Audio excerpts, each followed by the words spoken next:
Bonsoir, ça fait longtemps, je vous ai manqué. Pas du tout. Ah yes. Aujourd'hui, on se retrouve pour un LVDL. On va parler d'un artiste que je suis depuis un moment déjà, dont je vous avais déjà parlé pour les plus anciens d'entre vous dans nos premières émissions en direct Inda Club. De Seth Joes. Alors, Seth Joes, j'en avais déjà parlé lors de ma première émission. Pour moi, c'est vraiment une des prochaines grosses têtes du rap français. À savoir, il n'y a pas de suspense, vous avez lu le titre, on va parler de Seth Joes et de sa nouvelle mixtape Rage en collaboration avec Sizi. C'est un artiste que je kiffe, que je trouve assez singulier et qui a eu une évolution assez folle sur ces dernières années. Donc à travers cette petite analyse du projet, on va voir comment Seth Joes peut potentiellement passer, si tout va bien, de sa première forme à sa plus grande évolution. On est parti, accrochez-vous bien, ça fait longtemps que je l'avais pas dit, puisque vous regardez le 6e épisode des LVDL. Comme ça que je me guéris, reportage sur mes rimes, travailler mes rimes, dire que je le mérite, je suis le perso d'une série, à très petit budget, des ambitions terribles, est-ce que je vais serrer, rayer le numéro de série, je m'acharne et j'en finis pas, je veux plus voir sa tête, assis peut-être se faire éclater en 4K, écran rétina. Bon, moi, Seth Joes, je l'ai découvert avec son EP Nautilus. Il a fait quelques trucs avant, mais on va dire que Nautilus, c'est vraiment le point de départ de son succès. Cet EP, c'est vraiment une introduction à ce que fait Seth Joes, à son univers, ses thématiques, etc. Et s'il y a quelques sons que j'écoute toujours, comme 3h30 ou Pourquoi je pense à la mort, je trouve le projet globalement moins abouti et moins bon que ce que sera son prochain opus, Steam House. À cette époque, on peut clairement dire qu'il était sous sa première forme, forme simple de salimèche, mais tranquille, puisque déjà avec Steam House, il va prendre un peu d'XP et se rapprocher de l'évolution en deuxième forme.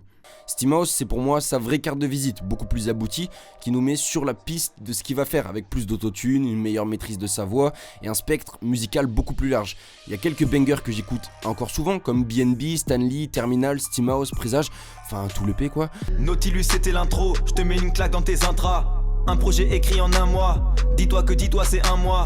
Home run comme Raichi, je sors à Tawaramachi, je suis dans la trappe, fais du tai chi, taijutsu mieux que la magie, le lion de chez toi c'est le lapin d'ici, on a la boule au ventre c'est pas l'appendicite, en 2 ans je frôle 2 fois la pendaison, je peux pas tout dire dans mes sons. Et il y a un univers qui se construit, que ce soit dans les lyrics comme musicalement et visuellement, bref, cette EP c'est vraiment un gros pas en avant, et après cette sortie, il s'écoule un peu plus d'1 an de travail qui va nous mener vers notre deuxième point à aborder.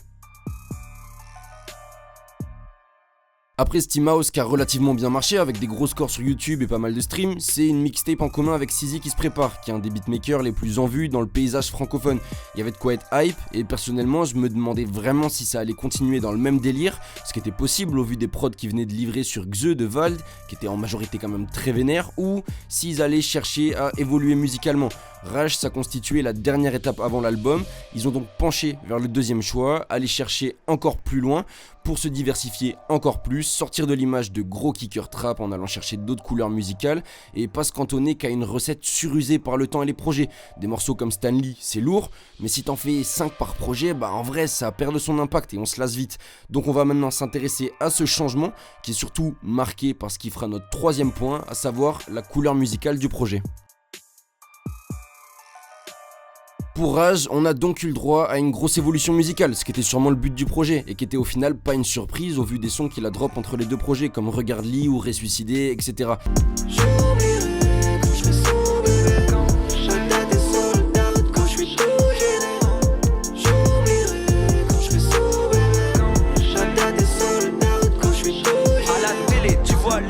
Et puis surtout, à quoi sert de faire une tape commune avec Sizi si c'est pour continuer à faire la même chose que sur ses 2 premiers EP? Et à quoi sert pour Sizi de faire une tape avec Seth Joes entièrement à la prod si c'est pour aller sur les mêmes terrains que quand il fait des projets avec Vald? C'est logique. Ce projet, il permettait aux deux d'aller vers quelque chose de complètement nouveau pour eux, ou au moins d'un peu nouveau, et c'est ce qu'ils ont fait. Les deux sont allés explorer un terrain qui s'approche plus de la pop urbaine, entre guillemets, avec des morceaux comme Accro, Le Vide, et même un morceau aux sonorités clairement club avec Bloc, que je trouve d'ailleurs très réussi. Il se passe quoi en bas? Yeah. Route vers ton bloc. Et tout ça, ça le rend beaucoup plus abordable. C'est sûrement pas pour rien que Par Ici a été son meilleur démarrage en termes de score sur YouTube, avec une prod assez ouverte à la guitare, des flows auxquels on laisse un peu d'espace, et surtout un refrain chanté qui rentre facilement en tête. Par ici, tout est flou. J'ai beau éviter d'être chelou, je suis pire de tous. Là où des morceaux comme Jumanji sur Steam House étaient presque inécoutables pour des gens qui n'ont pas une oreille éduquée à ce genre de sonorité entre guillemets. Je raconte même les petits gars dans Jumanji. Hey, ceux qui sont masqués, tu sais. Je prends le mic et tu saignes. Hey, je vois dans tes yeux, y'a du sel. Je vois dans tes yeux, y'a du seum. Hey. Je suis choqué. Le projet est musicalement beaucoup plus accessible et s'adresse pas spécialement aux fans de Seth Joss de la première heure. C'est un truc que n'importe qui peut se prendre et qui va clairement lui permettre de s'étendre en termes de public. On sent que sa voix est mieux gérée, on a plus de facettes d'autotune et de traitements de voix différents, mais bon, ça on y reviendra plus tard. C'est moins brut et on s'approche plus du chant, là où Steamhouse pouvait être plus souvent proche du cri, ce qu'il a quand même réussi à garder en partie dans Rage. Et l'évolution, si elle se fait musicalement, elle s'est faite aussi dans les textes. On en parle tout de suite dans le point suivant, la cohérence des thèmes abordés. Rage, c'est jusqu'à aujourd'hui son projet le plus introspectif. En tout cas, c'est comme ça que je l'ai interprété. Comme ça a pu être le cas précédemment, c'est en majorité son passé et ses émotions qui sont dépeintes tout au long de la mixtape, avec plus de clarté, plus de précision, sans pour autant rentrer dans son intimité la plus totale, comme il le dit dans Par ici. J'ai toujours voulu vous parler sans être proche de vous. C'est vraiment un projet qui parle de ses difficultés, comme un Gizmo peut le faire par exemple, mais aussi de sa nouvelle vie, du succès qu'il vit depuis quelques temps et de ses côtés tristes, si ce n'est dépressif parfois. Y a pas de morceau qui dénote vraiment du projet, on est constamment plongé dans sa tête, que ce soit fait de manière un peu plus festive comme dans Par ici ou Turbo S, ou avec un fond de détresse comme dans Accro, ou très mélancolique comme dans Respire ou Prochaine fois. T'as commencé car t'étais mal et là t'es moins que fait. Personne t'aidera car personne n'aime les gens qui se cassent même, yeah. Je sors de vos vies de rêve. Je sais que vous direz que vous m'aimiez quand j'aurais mis le terme. Je m'inspire que des humains, leur mécanique. Parlent une nuit, reviennent cette fois sur leurs principes. Je pensais que t'étais l'aide qui revenait à la racine. Je pensais que j'allais dormir avec le sourire. Lit, respire. Je compte sur moi, non je n'attendrai plus votre aise. Cette cohérence, elle rentre dans notre évolution, puisque je trouve que cette mixtape, au final, elle est travaillée comme un album. Le fait que Sizi soit à la production tout du long donne une cohérence musicale, ça part pas dans tous les sens, puisque même quand les moods musicaux sont différents, on reconnaît toujours sa patte, notamment les drums ou les sonorités très actuelles. Et finalement, là où Nautilus et Steamhouse avaient des vrais côtés EP au mixtape, là on a une cohérence qui pourrait être presque celle d'un album, ce qui montre bien que c'est la dernière étape avant celui-ci, et que son album sera sûrement très cohérent lui aussi, encore plus abouti. On peut donc clairement dire maintenant, avec Rage, que Salim Mesh a évolué en sa deuxième forme, Reptinly. Bon, je l'ai évoqué très rapidement, mais là on va pouvoir en parler un peu plus. Au mix et au master de ce projet, on a Monsieur NKF. NKF c'est qui ? Bah tout simplement c'est le mec qui a mixé et masterisé les albums de PNL, Ipséité et Lithopédion de Damso, La Fête est finie d'Orelsan, Commando de Niska, bref.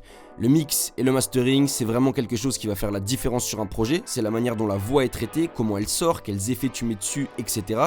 Et forcément, quand tu mets un des meilleurs ingé-sons sur ces dernières années sur ton projet, bah c'est une énorme plus-value. Sur Rage, les traitements de voix sont extrêmement justes et détaillés, que ce soit les autotunes ou corrections de voix, que ce soit les délais qui donnent énormément de profondeur, le mix des ambiances, etc. Je vais pas vraiment m'étaler dessus, mais voilà, il y a juste à retourner écouter 3h30 et aller écouter Rage, et on se rend bien compte de l'énorme évolution en termes de qualité sonore. Yeah, 3h30, la tequila se ressent dans les genoux. Danse chelou, personne va me dire comment je dois j'ai beau. Yeah, oh, j'ai coupé mes veines, gros. Je saigne plus, je vais serrer la semaine, pro.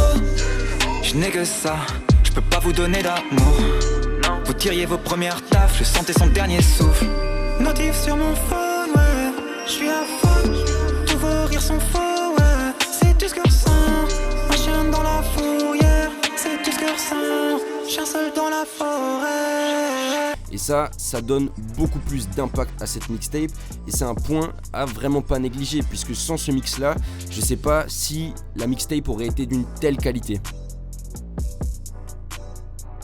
Alors, parlons promo maintenant. Jusqu'à il y a quelques mois, c'était très rare de voir Seth Joss dans des médias. Il y a eu quelques interviews, notamment chez La Sauce, il y a eu un freestyle chez Combini, tout ça, mais ça restait quand même assez discret. Et là, c'est peut-être aussi un des bons côtés de faire un projet avec un des beatmakers français les plus populaires, si ce n'est Superstar, mais il est partout, genre vraiment partout. Il manquait plus que le Planet Rap et on était presque sur une promo level Maes. Évidemment, c'est la suite logique de l'augmentation progressive de sa popularité, mais le fait de le voir partout, et aux côtés de Sizi en plus, ça va forcément ramener du monde vers sa musique, notamment par exemple le public de Val. Pour tous mes Yankees. Ce qui est aussi le but de la promo évidemment, mais ça contribue forcément à son évolution. Tu peux pas faire la tournée des médias en tant que Salimèche, il faut au moins avoir évolué une fois. Et là on y est, et ça fait sûrement partie des choses qui feront que Rage sera sûrement un succès, que ce soit d'estime ou commercial, même si je pense qu'on va s'approcher du succès commercial là. Et ça nous laisse entrevoir un peu son futur, sur lequel on va se pencher tout de suite. On l'a déjà dit, mais à part une grosse tournée et des mois, voire peut-être une ou des années de travail, le futur de Seth Joes, il va passer par un album, qui sera son premier album, coche majeure d'une carrière de rappeur actuel. Et en ayant enfin le succès qu'il mérite, il va pouvoir sortir une grosse pièce qui sera sûrement un peu plus généreuse en matière. Je pense que Rage, je parle du nombre de titres, je suis pas en train de tailler quoi. Mais après avoir évolué en Reptinly, je pense que tous les processus, que ce soit de création comme de promo, vont lentement lui faire acquérir l'XP nécessaire pour évoluer à la sortie de son premier album, en Dracoli. Voilà, c'est déjà la fin de cette vidéo. C'était un plaisir de parler de Seth Joes, dont j'avais déjà parlé il y a plus d'un an dans nos premières émissions, comme je l'ai dit en début de vidéo. Ça a été incroyable de voir toute cette évolution et de le voir collaborer avec Sizi, un des beatmakers que j'apprécie particulièrement. J'espère que tout va bien se passer pour Rage et pour la suite des choses, même si bon, j'ai pas trop de doutes pour être honnête. Et d'ici là, moi je vous prépare bientôt des nouvelles vidéos. Vous le savez, l'album de Sneezy sort, l'album de Jossman sort. Je pense que ça va être du sale, donc je retourne travailler. Comme d'habitude, rendez-vous sur indaclub.com pour de l'actu rap au quotidien. Je vous mets nos réseaux sociaux juste ici, le site, il y a des playlists, des articles, des dossiers, des vidéos, tout ce que vous voulez, ça régale. Moi, je vous fais des bisous et on se dit à très vite pour une nouvelle vidéo sur la chaîne YouTube. Évidemment, gros pouce bleu, abonne-toi, tout ça, tu connais, et ciao! Faire ton blog.